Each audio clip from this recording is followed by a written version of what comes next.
Dear Venerable Sisters and Brothers, Dhamma friends, today is our second day in the retreat, April 17th. Now we are going to have another hour of a talk. That means the second talk in the series. May everyone settle down and give the consent with 3 times sadhu, sadhu, sadhu.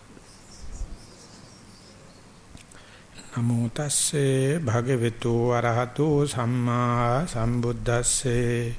Namo tasse bhagavato arahato samma sambuddhasse. Namo tasse bhagavato arahato samma sambuddhasse. So sunyatha bitang sanyagatang grama sanyati pajanati. Sunyatha bidang sanyagatang manussa sanyati pajanati. Asunyatang yadidang atti chevidang aranyang padite katanti.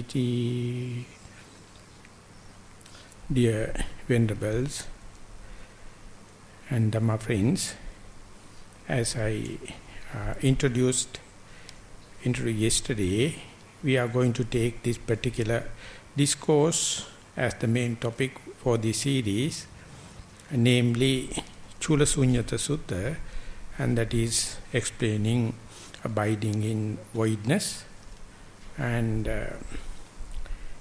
in the introduction itself, we came to know how the Buddha defined his own experience, which is obvious to even to Venerable Ananda, or obvious to any person who is thinking about that, how we can assimilate so-called abiding in voidness.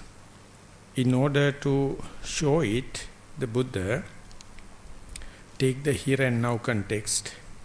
At that time, the Buddha as well as his main chief attendant, Venerable Ananda, both were at the Migaramatu Pasada, that means the temple offered by devotee Visakha. Sometimes it is being called as Pubbarama. And the Buddha says, as far as we are living in this arama or this forest dwelling, we have nothing to worry about the elephants and the cattle and the horses and other draft animals, and nothing to worry about the silver, gold and other money aspects, and nothing to worry about the socialization or parties or standing on ceremonies. If at all there is something to worry, that is about this forest. And that discriminating, this is not available, this is available, that whatever may be lost or foregone is considered as kind of a adverting of the mind, kind of a distraction to the mind. So therefore, so much so, as far as we are living in the forest, we can do away with this, all the draft animals, rearing animals and the other assets, and we can do away with our gold, silver and the other money aspects, do away with the village affairs, and instead we can enter into, we can dwell upon this notion, the perception of this forest. And therefore, as far as we are appreciating this very present moment in the forest, so much so we can do away with all the other worries, all the other distractions, all the other frustrations, all the other tension. So if someone can weigh this out and get a higher appreciation or higher admiration of just being in the forest, that is the basic argument, or that is the basic way of approaching this dwelling in the voidness, abiding in the voidness. So in order to have this kind of a mindset, the Buddha says, you must be abiding by this forest dwelling. You must appreciate your present moment where you are in the forest. And if at all you have, there are maybe few ordained people, bhikkhu and bhikkhunis or monks, and that may be the only friction, if at all. Instead, you have given up all the other worries. So, if someone wish to abide by this kind of lesser worries or voidness, what you have to do is, the informal message is, you have to appreciate your forest dwelling. You have to appreciate the present moment, and the argumentation is, by occupying your mind in here and now, you can do away with the past and the future. You can do away with the other places and the other beings. So this is what the perfect understanding, the perfect meaning of abiding by voidness. So therefore the Buddha says, as far as you come up to this mindset, is reiterating, restating. He says, so Sunyatha bidan sanyāgatang gāma sanyāti pajanāti. He knows now my mind is free from the perception of the village that I have left behind. And Sunyatha bidan sanyāgatang manusa sanya. Now I know my mind is free from worries, distractions and anything from the worldly beings. Instead, I have a kind of a perception, that is to say, I am living in the forest. So you have to be thoroughly steadfast, anchored in this, the present living in the forest. So much so, you know you have done away with all the other perception. So this is the comparison, this is the relativity, whereby more and more you to appreciate forest dwelling, you can do away with the worries about the rest of the world. This is the space-wise.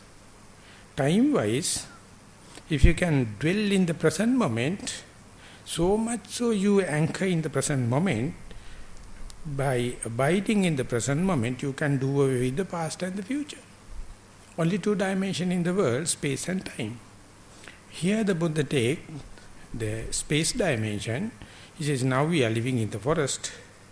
And as far as we are living in the forest, not only that, as far as we know, we are very vigilant and diligent and mindful to say that we are living in the forest, that our mind is fully anchored in the present moment in the forest. So much so, we have done away with the village and the males and females and all the other assets. So then the Buddha says, this is what you call parisuddha avipallatta sunyata vakkanti. This is what I define, what I state, is the genuine one. I define this as undistorted one. The pure descent into the voidness with respect to the village and the forest. This is the starting point. So one has to understand, if we take this space dimension where wherever you are, if you are fully aware, fully mindful, fully vigilant, fully diligent, now I am here. Same way, in the same token, we can say, if you dwell in the present moment, equally you can do away with the past and the future. And that is the way we have to deal with it. Otherwise, our mind is so much happy with the worries. It is asking for frustration, chasing behind frustration, sharing as much as possible frustration with so-called relatives, so-called friends, so-called other people. Ultimately, we are proliferating frustration, being the here now I am, being so under your very nose. So therefore the Buddha never come to the sharply into the here now I am. Instead he says, by appreciating your being in the forest, you have to understand you are not in the village.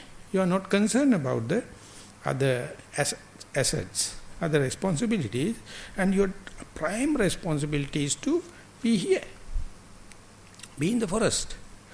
And that kind of a mentality, easily you can define as main thing is not to worry. But it is just mere mental game to be not to worry, but you have made physically, you are present in the forest. Mentally, you are giving the full appreciation. I am here, I am fully mindful, I am fully vigilant, I am diligent in the forest. So therefore, so much so, you can do away with all the worries. So this is a very gross example. This is the starting point, and that indicates our mind is always asking for worries, and we are very happy to talk about worries. We write novels on worries, we make pictures on worries, we make news out of worries, we make video films out of worries, and that is called literature. This is called nonsense. As far as the frustration is concerned, as far as the mental tension is concerned, it has become so addicted to the human beings. There was one Indian speaker, he used, in the civilization, human being went away from the animal kingdom. He found two things. One thing is because of the marriage. Second thing is he discovered money. Animal kingdom is free from marriages and free from money, no frustration, no cancer, no AIDS. They are so happy. It is the civilization. And towards the end of his career, Sigmund Freud itself used to talk the ambiguity of civilization. We have created so much of norms, we have created so much of constitution. Ultimately what happened was that we are so bonded, crucified with this kind of attention, we can't even think about a mind without attention, a mind without frustration, a mind without friction, a mind without torturing. And that is why people attributed that kind of a mind to the omnipotent, omnipresent God. He is not in this earth. We have to pray, please save me. I am such a creature. You are the creator. You are unique. You have no tension. You are no good and bad. But we creatures have. But instead, the Buddha give very solid, and he himself defined this as genuine. He himself defined this as very undistorted kind of argumentation and what you can experience, and it is purely dependent, pure descending into the void, abiding in the void. So therefore you have already now made yourself physically in the forest and appreciate it. What is happening as we human beings, we know we have a long plans and calculations, then only we come into the forest. But once you come and sit in your cushion, what happens is that everything you left behind, materiality, come in terms of perception and torturing you without giving a split second for your mind to dwell in here and now. It is called kama sanya, that means perception of on the sensuality, and therefore whenever you have peace of mind, when you close your eyes, try to focus your mind into your just sitting posture, you find how difficult, because it is again and again thinking about what you left behind, what you are going to do, what is happening with your relatives and the near and dear ones and the other places. Mind never find it is releasing to be here and now. So this is the first and foremost discovery. This is the first and foremost result of meditation. you have to understand this mind is not working for my well-being. It is thinking about the tension. It is thinking about the past and the future. It is thinking about the frustration. So therefore, I am serving to an agenda. We don't know who has put up this. We are very obediently, from morning to evening, we are fulfilling this agenda, but we don't know it belongs to whom. And that very understanding is disheartening. And this understanding is discouraging.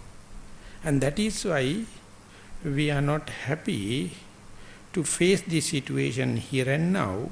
Instead, we find 1001 escapism known as hobbies and different kind of habits, likings and dislikings, and personalities. So we think it is our best duty is to satisfy my personality and maintain my list of likings and disliking, and be a person with so much of hobbies and so much of my own habits. So ultimately, when you are nearing your death, or when you are coming to old age, when you are met up with sicknesses, then only you comes to know that nothing can give any confidence or any kind of a contentment, because so much so in the life we were practicing escapism, never face the truth. Instead, the Buddha here it says, Ananda, we are living in the forest. How much it is releasing and relieving us to be aware, here now I am in the forest. So this is the starting point. This is the very obvious kind of argumentation. So in order to have this release from the tension and the frustration and the neurosis, you have to appreciate wherever you are. So this is the first and foremost. And once that is established, now with the same argument, develop the Buddha in a very refined way. And he says, once you appreciate living in this retreat, living in this forest, living in a place which is free of sensuous pleasure, when and where you go and sit, or when and where you go and do walking meditation, we'll say, and then your attention or your focus is not to the whole forest, instead it comes to your body. Now you can calculate, I am now free from the village, the perception of village, perception of money and the fame and gain, perception of the forest. Now I am worrying only on my body. That is now still your frustration, your worries, your friction is confined to the body. So if you wish to have this complete release, you have to make sure my attention is, of course it is running around, but within the body, still you can develop the abiding in the voidness by reducing your perception, by reducing your attention to the body. So this is what we try to do in sitting meditation. We come here abiding by these rules and regulations and the center, all the freedom of the other yogis, and not to disturb the atmosphere and everything. And then when and where the time permits, we come and sit and try to keep the attention only to the body. And it is not a magic formula. It is, Buddha says, the confining your attention or your mindfulness only to the body is kind of a genuine thing, because now you know this is the area where the friction arises, where this is the area where only the tension arises. As far as I know, this friction and this tension, it is dead sure I am not worrying about the rest of the world. I am free from the rest of the world. So therefore, this keeping the mind in the body is not a magical formula, it is realistic one, it is something genuine one, and it is It is, as far as it is there, as far as mind is here, now, I am, you can make sure it is undistorted as far as it is consecutively going for number of thought moments. You see, due to your effort, due to a systematic approach, through your mistakes, repetitive mistakes, one day you will understand, you can dwell upon this body, or here now I am, kind of a mentality, maybe few thought moments, split seconds, or few seconds, or few minutes, and more you learn the art of keeping the mind in this here now I am, you find it is related to your effort. You can undistort, keep the mind inside your body, and later, of course, once you come up to the familiarity, once you develop this seasoned understanding of here now I am, that very thought moment of here now I am never mixed up with any desire, never mixed up with the hatred, and never it is mixed up with the sleepiness, because you are vigilantly, diligently, mindfully aware, now here, now I am here. That very understanding, therefore, it is realistic, it is undistorted, and it's a pure. You can depend upon that. More and more you establish the dwelling on the voidness, as far as you know, my mind is roaming around, of course within the body, but I try my best not to wander out, and try to keep it like that. That is the way you reduce your area of attention, and within that area you experience kind of a friction, kind of a distortion, kind of a frustration, kind of a tension, and that tension makes sure you are now free from the tension of the external world. So this is, one can experience in this very life. It is not spiritual, it is not a mystic, it is something realistic. So this is the way now Buddha bring the attention regarding, or perception regarding the forest dwelling, reduce into the dwelling here now I am. So whenever it comes, your frustration reduces and your neurosis reduces. But it is very easy to say, but everyone we knows how much it is difficult to keep the mind here now I am. Argumentally or gradually in the inferential way, we can reduce and deduce. Simple matter of keep here now I am. But how difficult, because of the conditioning of the mind, because of our habits, because of our values, because of untrained nature of the mind. But it is not impossible, even though it is difficult. Now there is a kind of a responsibility, kind of a discipline, kind of a mindfulness, vigilance and diligence to maximize this very thought moment. It is like tightrope walking. Very difficult to maintain the balance. Of course, when you are embarking and starting in the tightrope, it is steady. When you go middle to the tightrope, it will be very wavy and very unsteady. So therefore, your training to keep the mindset, keep the present moment to here and now, it become a very, very adventurous if you really understand the meaning of the Buddha. Otherwise, it appear like a risky, appear like it is very challenging, and therefore you find very easy to amuse yourself in the past and the future, amuse yourself in the here and there, amuse your mind with the others, my relatives, my enemies, my friends, and kind of thing. And you have 1,001 justification to say, it is very kindful for me to think about my children, my parents, my families, and kind of thing. The Buddha says you are cheating yourself because you can't keep the mind here and now. And you will think, instead of being here and be mindful, if you can think about the prosperity of the whole Sri Lanka, you are nothing but a politician. You are finding political arguments. And if you are going to think, instead of my well-being, if I am going to think about the whole my family, whole my nation, whole my religious people, you become the social scientist. And this indicates you can't keep the mind here and now. Or otherwise, if you say, I am going to plan future, and I am analyzing the loss and gains in the past, you become an economist.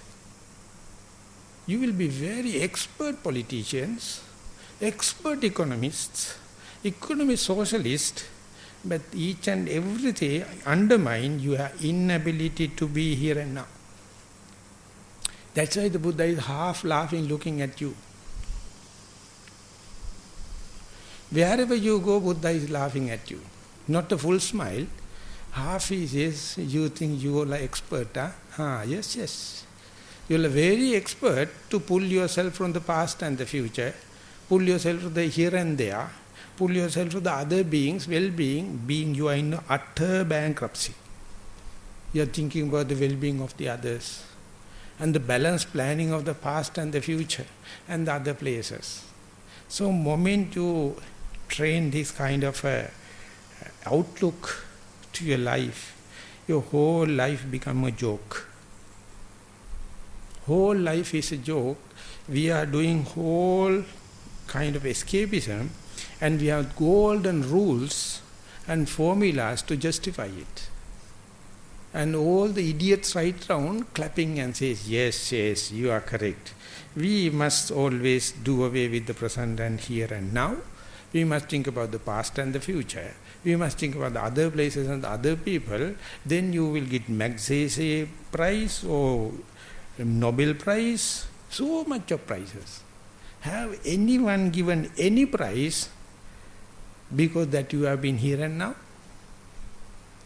Because when you become here and now, you become no one. So no one can gain the prize, no one can give the prize.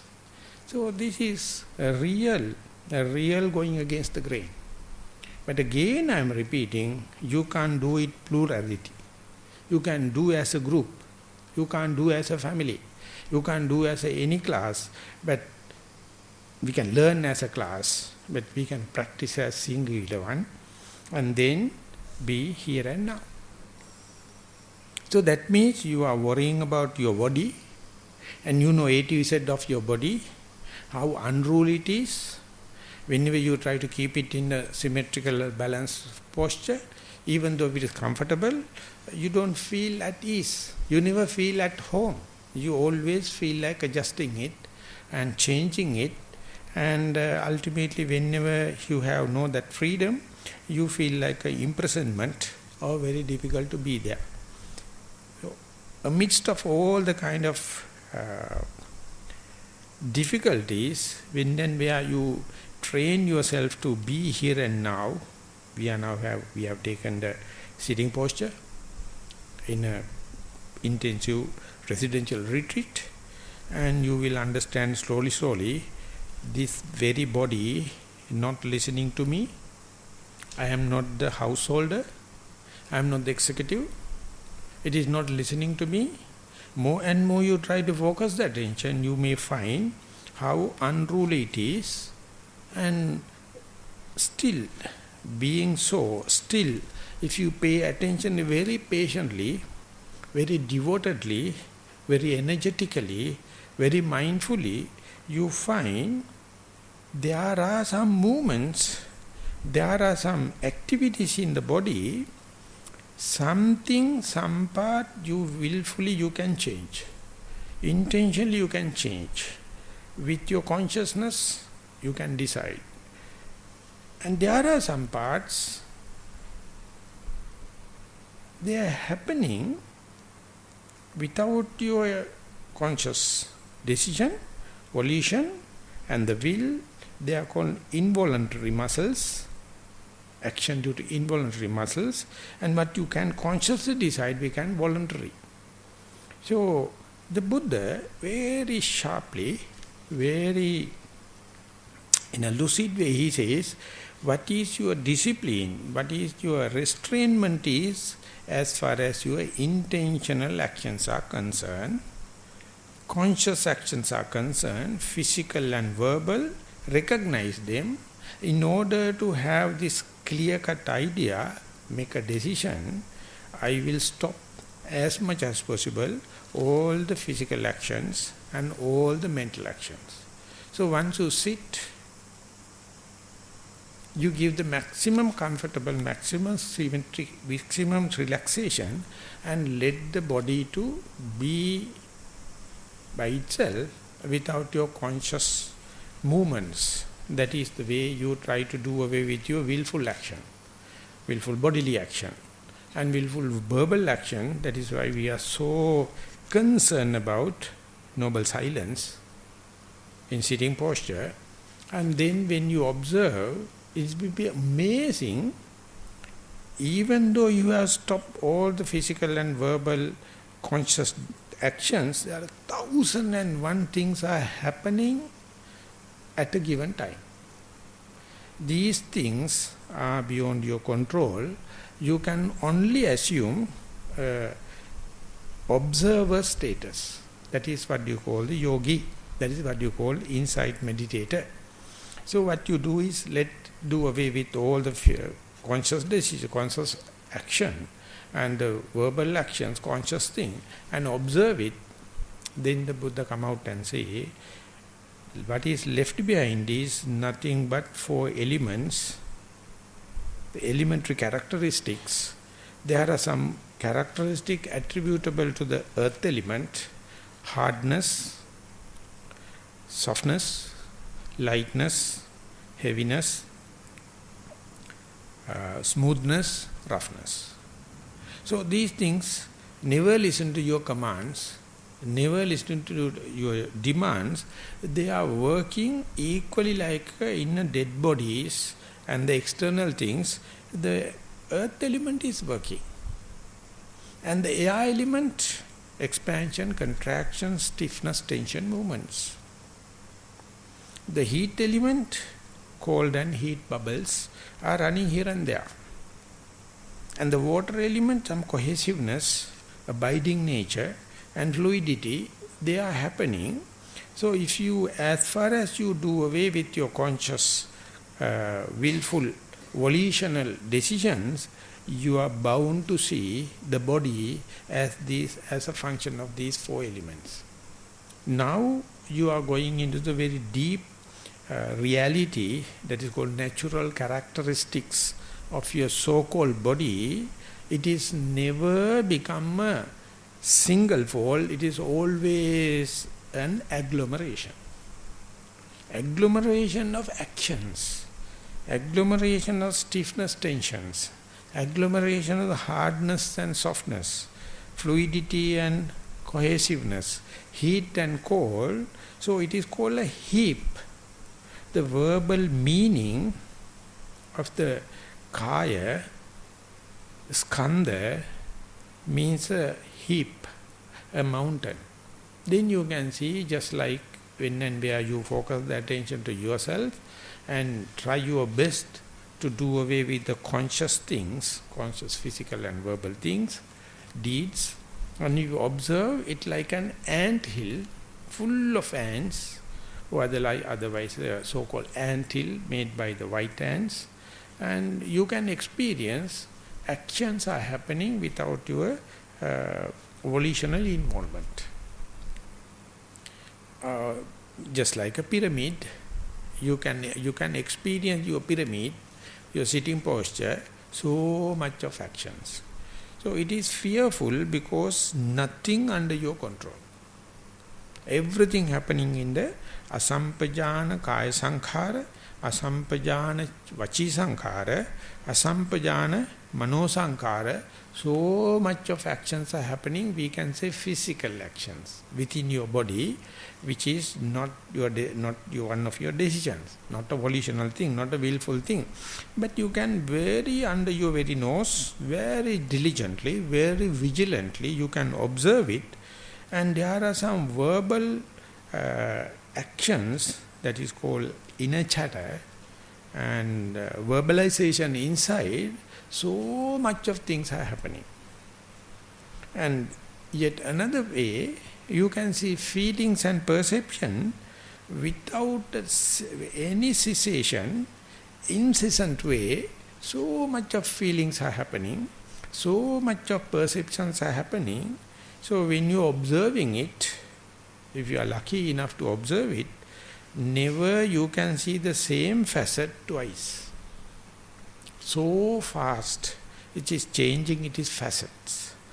It is an agglomeration and the facet is ever changing. Ultimately, within 2 split seconds, you feel bored. You feel so monotonous.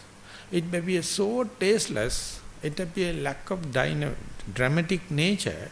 Even though it is so much of happens, ultimately you find it is better to look outside and see birds and the butterflies and the clouds and everything, because they are not so boring.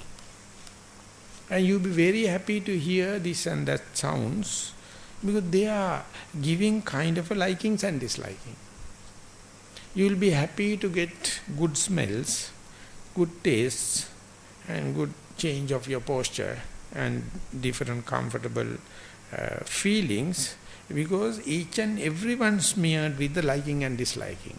But when and where the body, when your attention go to the body and observe, and for longer time, you find these agglomeration of activities happening in an incessant way without repeating the same facet twice, won't give any kind of a motivation to observe. So this is the way, first and foremost thing. Buddha says, if you wish to continue in this samsara, the birth and death, go by the pleasure principle. If you wish to see things as they are, observe it and reduce into the unconscious and not willful, not voluntary, volitional activities, then you may find yet another kind of a language to indicate still you are living, still you are awake, still you are mindful. Whether you are doing it consciously, willfully, volitionally, still that action also you can claim this is a sign to indicate that I am living. That's an indication that I am conscious, I am living. But if possible, if you really wish to be a Vipassana yogi, stop all the conscious actions as much as possible and see there's a kind of background activities are going on. They are also quite enough for you to be mindful upon. It is indicating still you are living, still you are not sleepy, still you are not unconscious, and that these two differentiation of the conscious action and observation the same, and observation of the unconscious or unwillful, involuntary action, still mindful.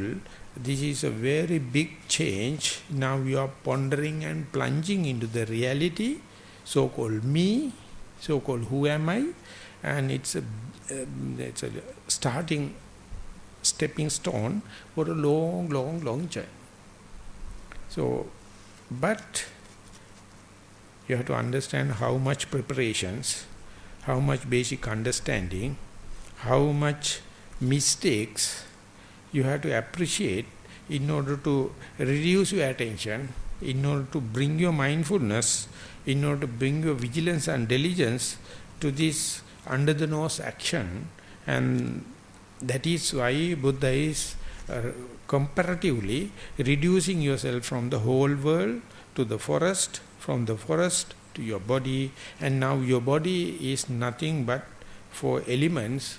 But when and where you come to the 4 elements, they are working with their own agenda.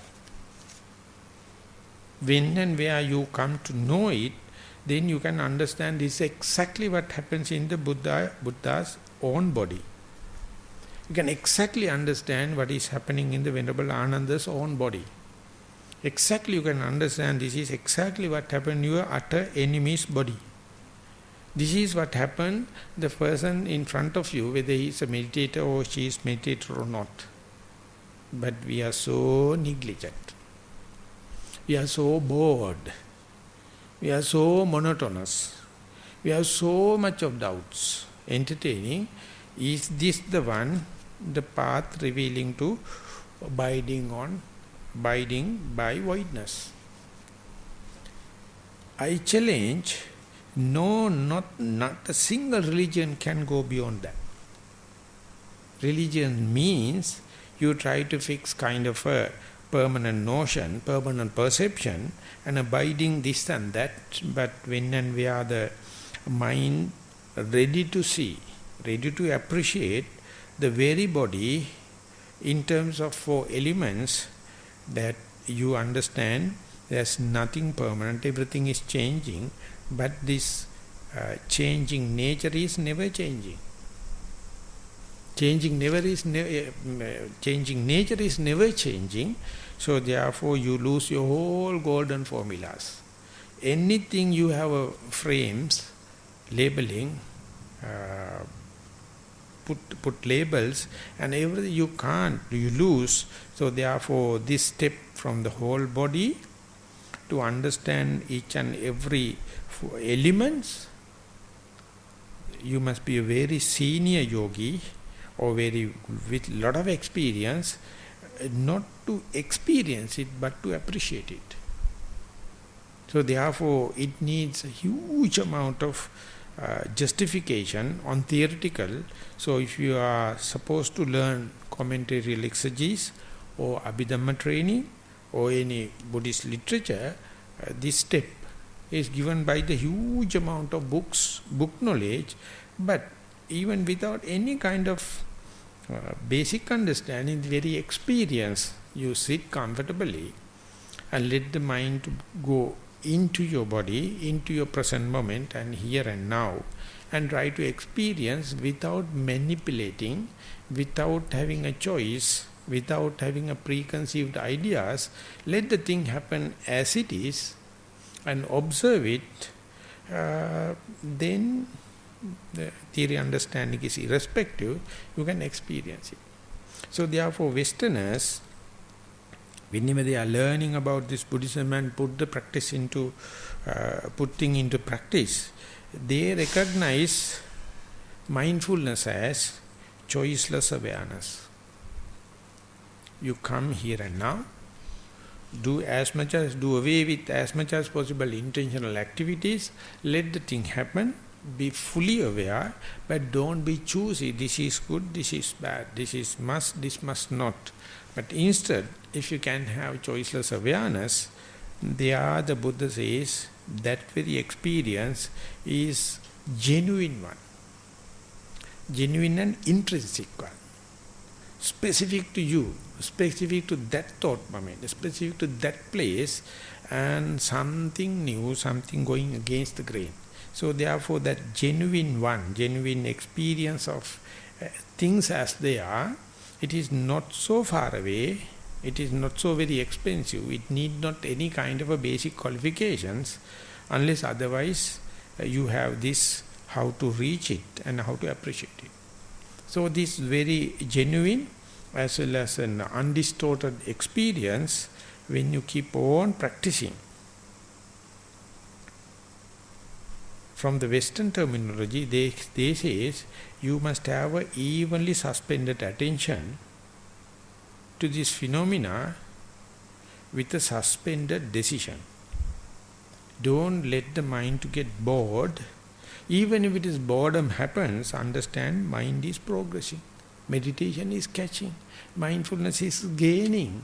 So therefore this boredom is a good sign if you go prepared. If you are a person with the book knowledge. Otherwise, when and where you feel bored, when and you become monotonous and lack of dramatic nature, the mind escape, mind run away, mind make reason to wander off. So therefore, don't consider this wandering mind, daydreaming mind, fantasizing mind as one of your mistakes. This is the nature of human mind. You can't claim this is my mistake. Any person going to meditation, whenever they are really plunging into the reality, this is the way the mind is escaping. Otherwise, of course, you may run mad. You will be schizophrenic. You will be end up with bipolar. Because mind can't cater both at a time. So you have to slowly you have to understand, mind is always asking some kind of a conscious decision, some kind we can attributable as permanent, pleasurable, and under my control like. But in order to show the picture, both the good and the bad, the Buddha says, discipline yourself not to have any conscious decision while in city, and observe what is happening, fully vigilant, fully diligent, fully mindful, here and now, and understand this is genuine, this is unique, this is undistorted, and this is slowly going to give a balanced mind. So therefore, early access to this kind of mindful practice, mindful the approach, you have to do very patiently, very slowly, and while observing these four elements in its own accord, you may find, of course with a long time of observation, at a time, out of these four elements, one become prominent. Soon that become prominent, that very prominent thing is suppressing other three. This is the capitalistic system, whether you like it or not. This is the way economy is running. Any element come prominent, it dominate and suppress other three. So therefore, whatever came first, whatever become prominent, appear like a thundering or storming or like a volcanic, so much of things. So therefore, when you observe yourself sitting here and now, hardly you find all the four working at a given time.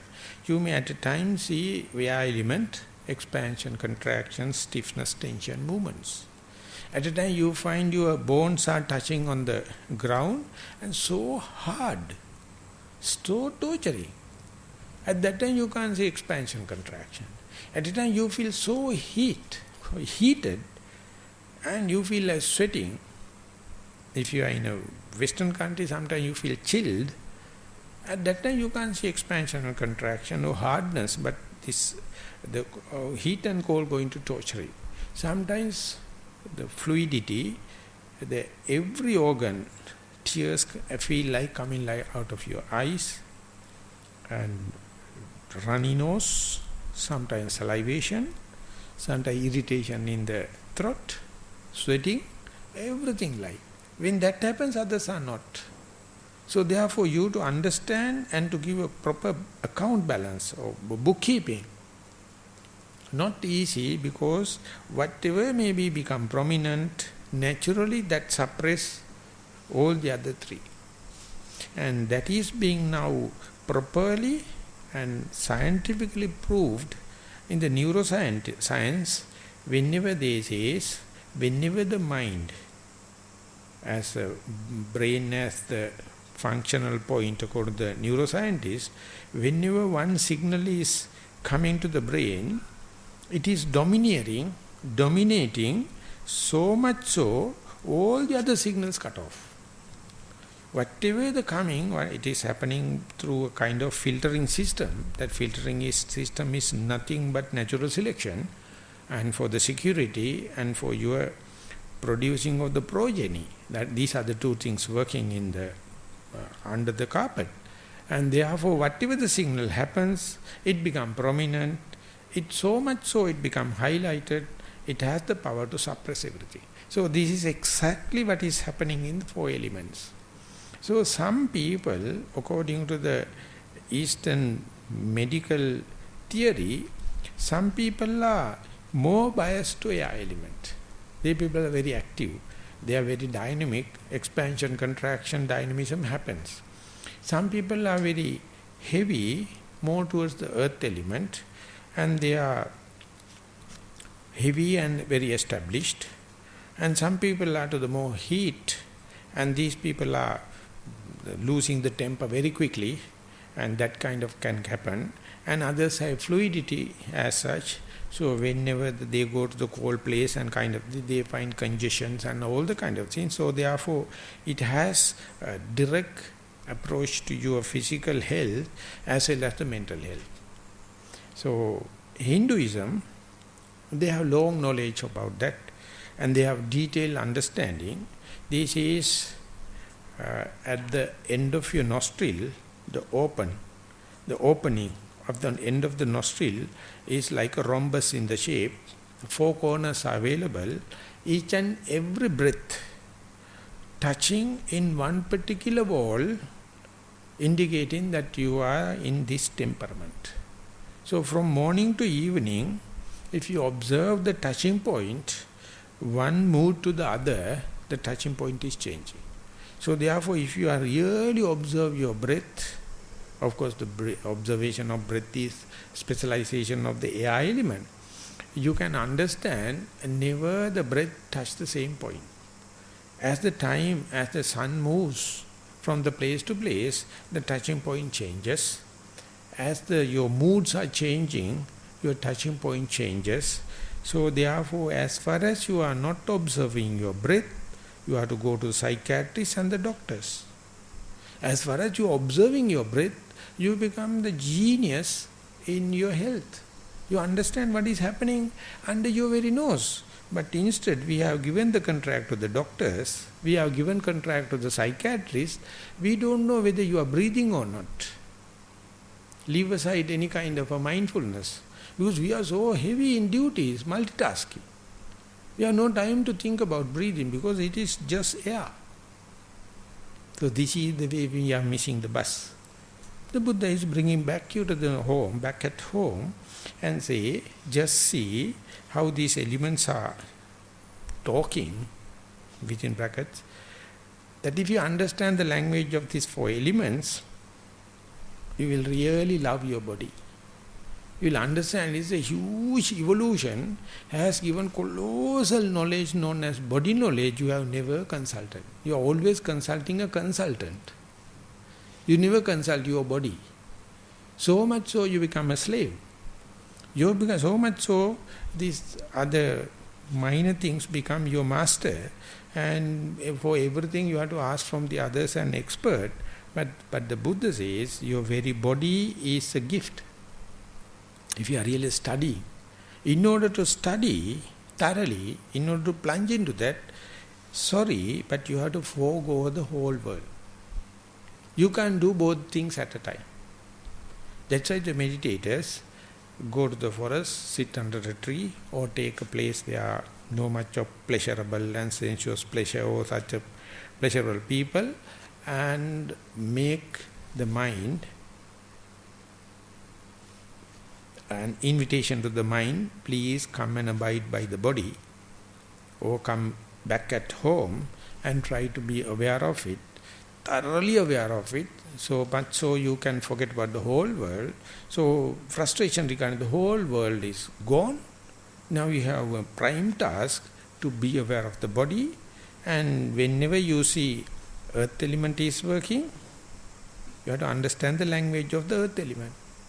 The hardness, the roughness, the softness, the lightness, the heaviness, the lightness. So when you are observing each and every, you can see each and every moment you get a message, and each and every message, the Buddha says, it is genuine, under your very nose. Each and every message, Buddha says, undistorted, because it's happening under your very nose, therefore no interpretation is necessary. No any expert necessary. It is happening under your very nose, and therefore it is pure. And this is exactly where the Buddha is experiencing. So when and where you are to observe these 4 elements, one after the other, one donkey at a time, and ultimately you will find this is the kind of element which is prominent in my body.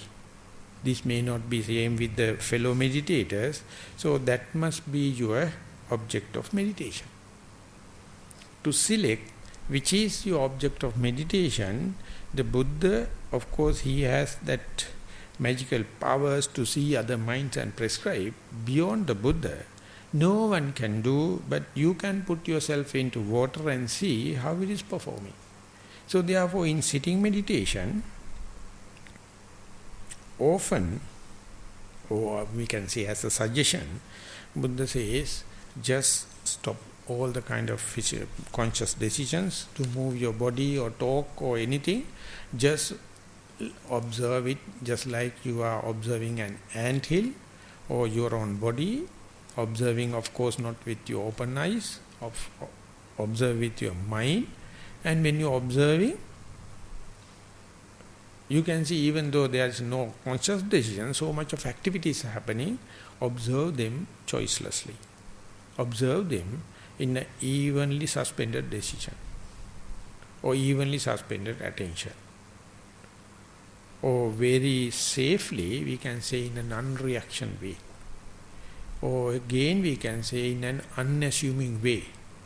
So unassuming way is being presented as you are observing as if someone else's body.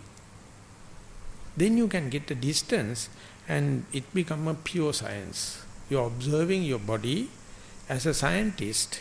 The scientist is always extrovert, but you are a kind of a scientist.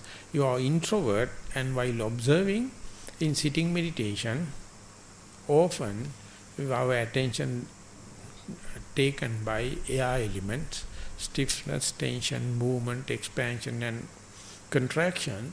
That is why in-breath and out-breath become prominent.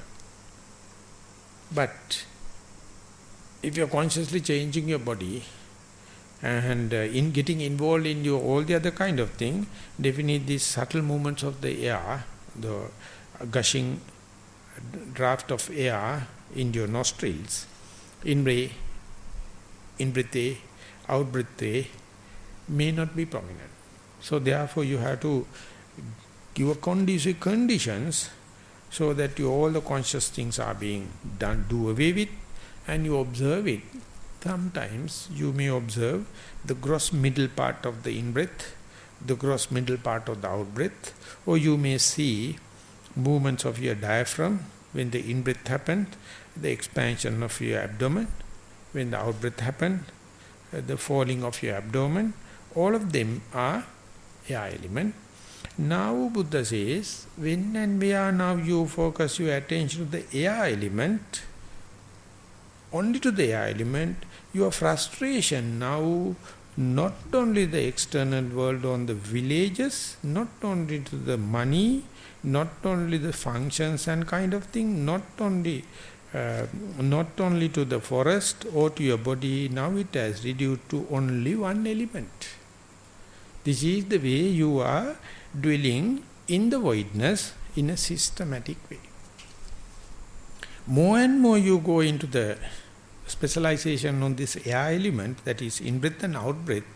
For an example, now you deadly know, as far as mind is face to face with this in-breath and out-breath, your whole worries, whole frustration, whole friction, whole torturing is limited to the air element.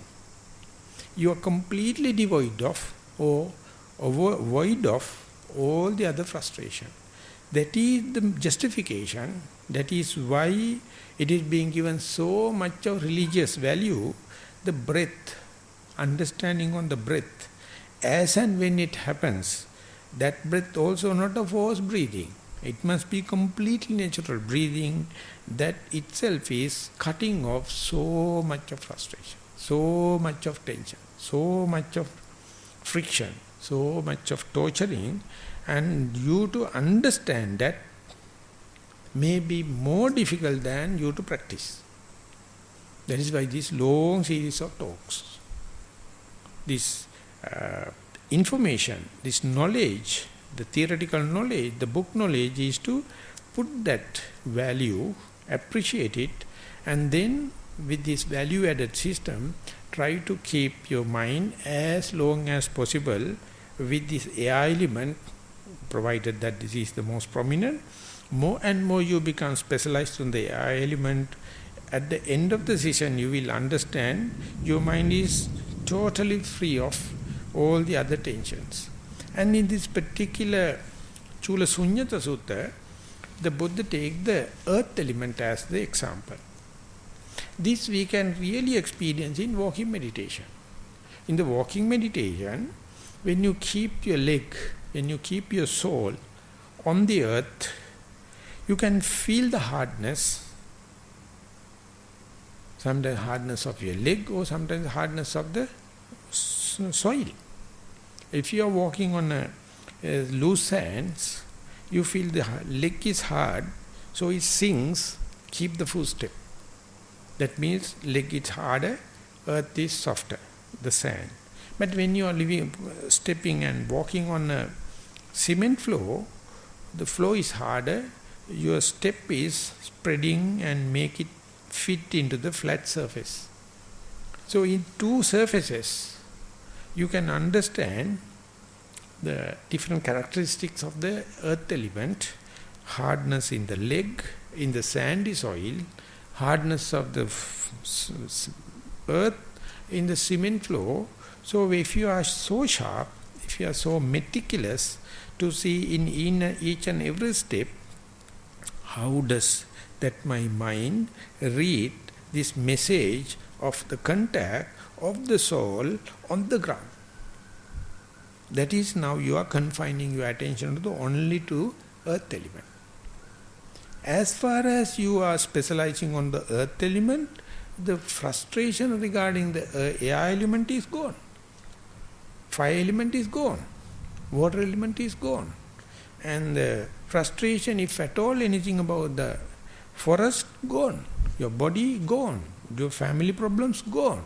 All the frustration gone, so much so you are assured, realistically, under your very nose, now you are thoroughly, totally face to face with this hardness. So you can understand this very hardness saving so much of troubles. Are we ready to give that appreciation? Are we ready to understand this and maximize it? Moment you understand it, the next task is to maximize it because you appreciate it. And then there's a question, what are the difficulties, what are the hindering things for you to understand the hardness in each and every step? Do you think other religious people come and stop you? Fundamentalists come and stop you? Do you think that you are a poor person and that is why you can't feel the hardness? Do you think that you are a female or male, that is why I can't feel continuously?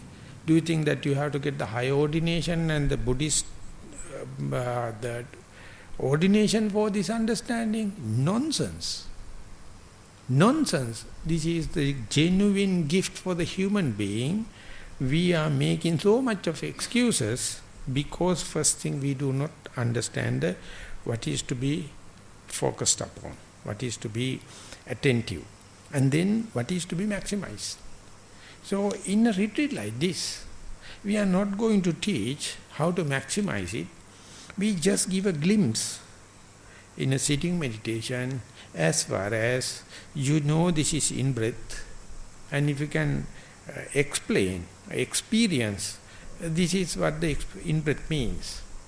And when the out-breath happens, you are verily under your very nose, if you know this is out-breath, and if you know the discrimination between in-breath and out-breath, that is the maximum you can do. And that is the maximum way you can convince others in the communication. You can say in the in-breath, I know it is in-breath, and I feel kind of a coolness. Or in the out-breath, I know it is out-breath, it's little warmer than the in-breath.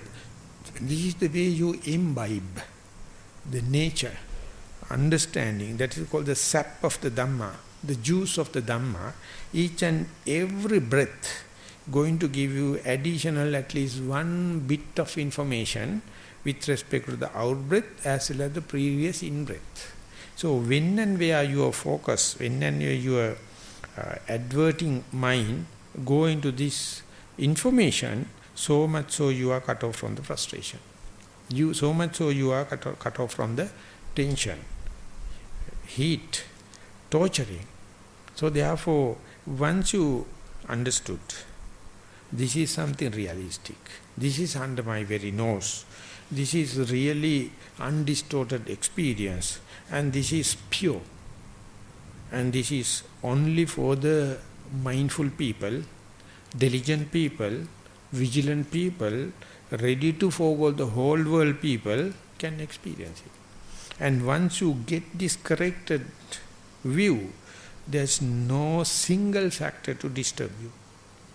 All the others are just mind-made difficulties, but genuinely nothing disturb you. So therefore, purity, clarity of understanding what is my prime task as a yogi, what is my prime task as a sitting meditation, what is my prime task in the walking meditation, and what is my prime task in the day-to-day activities, it takes long time. Long time, because we are now talking about the sitting and walking. In the day-to-day activities also, everything coming through contacts.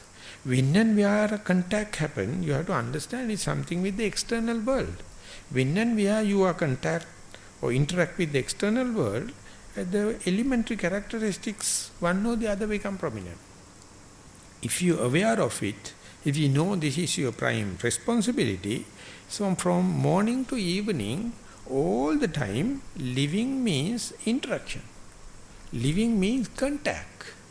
So each and every contact is teaching. Each and every contact is intrinsic, genuine and undistorted. So that is the way you do away with all the other frustration and instead go plunge deep and deep into the then and there experience, maybe earth element or in the air element. So then you understand your gift of human nature, human body, human mind, once it is directed.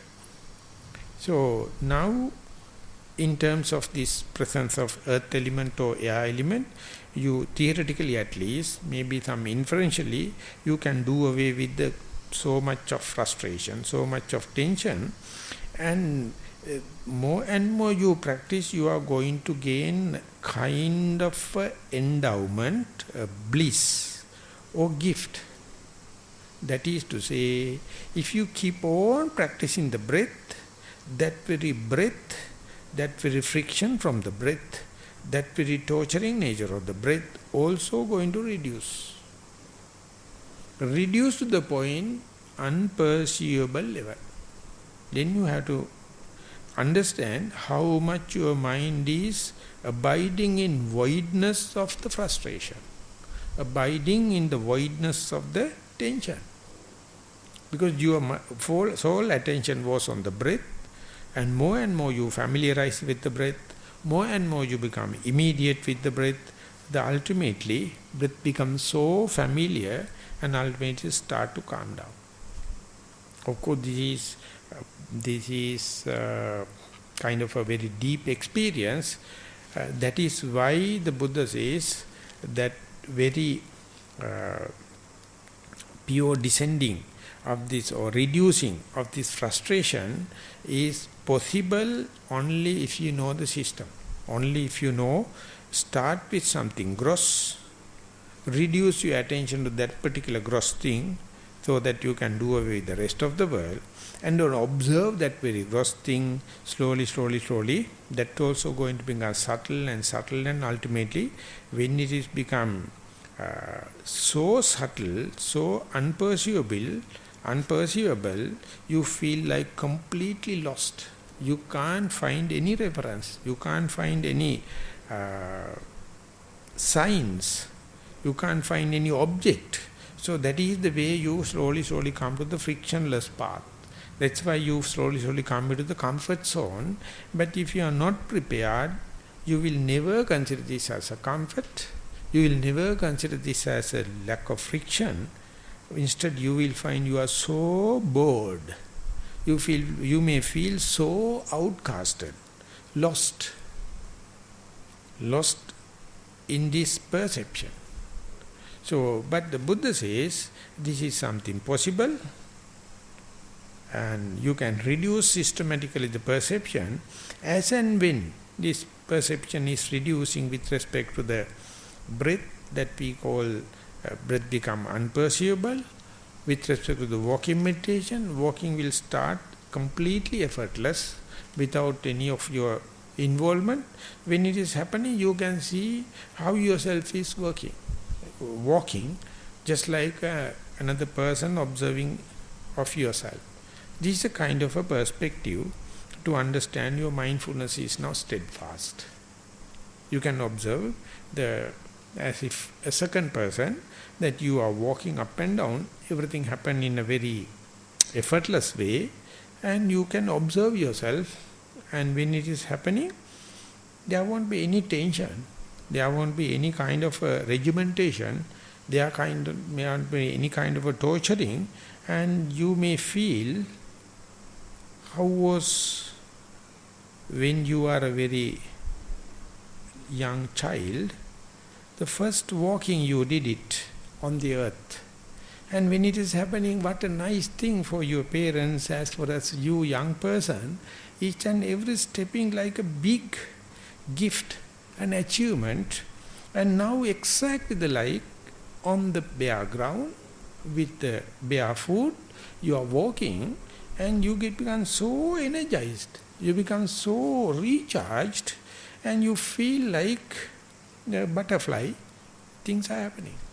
When the breath is completely or unperceivably ceases to exist, you feel like a captain put the plane into the autopilot. Everything is happening, perfectly happening. As far as you are forking fingers, as far as you are manipulating, as far as you do it, distortions are there. Of course, as the plane take off the ground, the captain has to take the responsibility. But once it come up to about 100 meters, he has the option. He can put it on the autopilot. And then, but he is fully vigilant. And he is very diligent, observing the screens, and he knows one computer is monitored by another computer, that is computer monitored by another computer, and 4 computers are helping, and the GSP working, and the controlling room is guiding. So he definitely knows everything is perfect, so much so he is not getting involved. So this is the way the frustration is reduced more and more when your involvement into the present moment become less and less. This is very difficult. Sometimes Buddha says it is easier for younger people. I doubt. Young people also so corrupted. They are so manipulating. So young people become innocent, they become just like flowers. When the sun rises, flower blooms, water flows, plant grows. This is the maximum. When and where you try to do conscious decisions, when and where you try to control yourself, definitely you are developing the bad habit of controlling others. This is the problem to the human nature. This is the problem to the human kind. We can't do away with these forking fingers, manipulating others. By the Buddha, it says whole world is manipulating. Everyone wishes to be a politician. Everyone wishes to be an economist. Everyone wishes to be a socialist. And whole world is corrupted. But the Buddha says, even then, if you observe the breath, in-breath as in-breath, out-breath as out-breath, he says this experience is genuine. No one can disprove. Even the whole world is wrong. Even the whole world with the misconception. If you try with this basic understanding, in-breath as in-breath and out-breath as out-breath, observe choicelessly, that genuine nature, the corrupted world can't distort. It is so pure, and he is talking with his own experience, and he says that understanding of the breath under your very nose is undistorted, whether environment is corrupted, polluted or not. Whether surrounding people are sensuous being or sexual being, never mind. You can experience the in-breath and out-breath in this undistorted way. As it as he says, and purely, you can go deeper and deeper into this breath. Because it is gathering kind of a momentum inwardly. More and more you go there, you get the distance from the worldly frustration, worldly tension, worldly torturing, worldly burning nature, and you find a comfort zone and the homely feeling, and ultimately that very cessation of the breath, you feel like at home. You have been distorted and you have been tortured, you have been burned, but when and where you come, everyone feel exactly the same. When and where anyone practicing meditation, and for example, if he or she is going to take this air element as the thing to be observed, where the mind is to be focused upon, advert upon, and when and you become friendly with the breath, when you are observing the each and every breath, so precious to gain so much of juice, so much of sap of Dhamma, ultimately that leads to a least frictional path. When everyone go to that state, exactly the same experience. So therefore, the Buddha give this message not only to the Buddhist, he give the message to the humankind, and ultimately, unlucky enough, Buddhists are claiming it. Buddha is ours, is our Buddha, and we have to protect it. And they become so fundamentalists, they have become so sectarianism. Sorry, that is not the genius idea of the Buddha. Buddha is to be here and now and experience under your very nose. Ultimately you find it is irrespective of the male and female, irrespective of the ordained and unordained, irrespective of whether what is written in your birth certificate, whether you are Buddhist or non-Buddhist, but this experience is genuine. So therefore it is poison to politicians. It's a poison for economists. It's a poison for socialists. So therefore, as far as these bloody fellows are running the world, you will never gain a chance even. But unlucky enough, for the last 2,600 years, all the rulers were such. But imagine, still the message is remaining. Still the message is remaining. Imagine how much of our careers sacrificed their likings and disliking, went into the forest, sit under the tree, live with other people not concerned about the sensual and sexual pleasure, and they put together and be happy, peacefully, maintain it on theoretical basis, on inferential basis and experiential basis. Otherwise, we can't think, we are not genius to think about this kind of original ideas. So we got it. And even then we find how challenging it is to keep two thought moments in the present moment. 2 split seconds, 2 seconds, 2 minutes. And don't worry, don't think, you can't think about 2 hours and 2 days and 2 weeks. Now we have in a 2 weeks retreat, full-time retreat, residential retreat. So our minds are just wild buffaloes, running from here to there. Unlucky enough, each and everyone think this is my wild buffalo. No, this wild buffalo of the human nature, we are understanding human mind. So therefore, please share with each other. Whatever the difficulties you have to see it is nothing but a cause and effect relationship. I am just a neutral observer. My fellow meditators, also neutral observers. So when we sharing each other, in midst of all the meditators, the Buddha appears, Dhamma appears, Sangha appears, and our unity appears, and that is the way it was maintained for 2,600. So we have our own share now. First and foremost, we have to see it under very nose and maximize it and understand the other fellow meditators and sympathize it, because the early part of this meditation is painfully slow. Early gain is a very, very painfully slow, but that is what any system. So ultimately, once you gain the momentum, there you will understand the valuable investment that you have done in the proper time, and with this early mistakes only, you develop your own career and you develop your own experience it. And the Buddha, so genius, he appreciates your experience than any theoretical knowledge, any inferential knowledge. If I am to put a remark from Swami Vivekananda, he was a yogi master, a renowned one in India. He says, instead of tons of theoretical understanding, 1 ounce of experience is valuable. But where do we lead our second generation? To this ton of bullshit. They don't have a single drop of experience.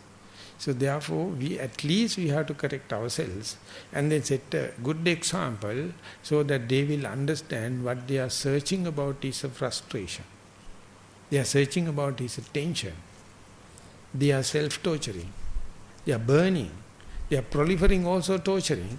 So therefore, genuinely, we have to share with them, communicate with them. But before doing that, we must have our own share. Then only what we are talking will be realistic and we can communicate. So therefore, whatever the difficulties, whatever the friction facing in the early part of your meditative life will be justified in long term, and with that be full of your faith, full of your energy, full of your mindfulness, and then only with the momentum, one day you will gain how to earn this one-pointedness and the concentration and the knowledge. So therefore, hopefully, today's talk also is to increase your existing faith, energy and the mindfulness. And hoping and wishing that, I would like to sum up the today's talk. Thank you very much for listening.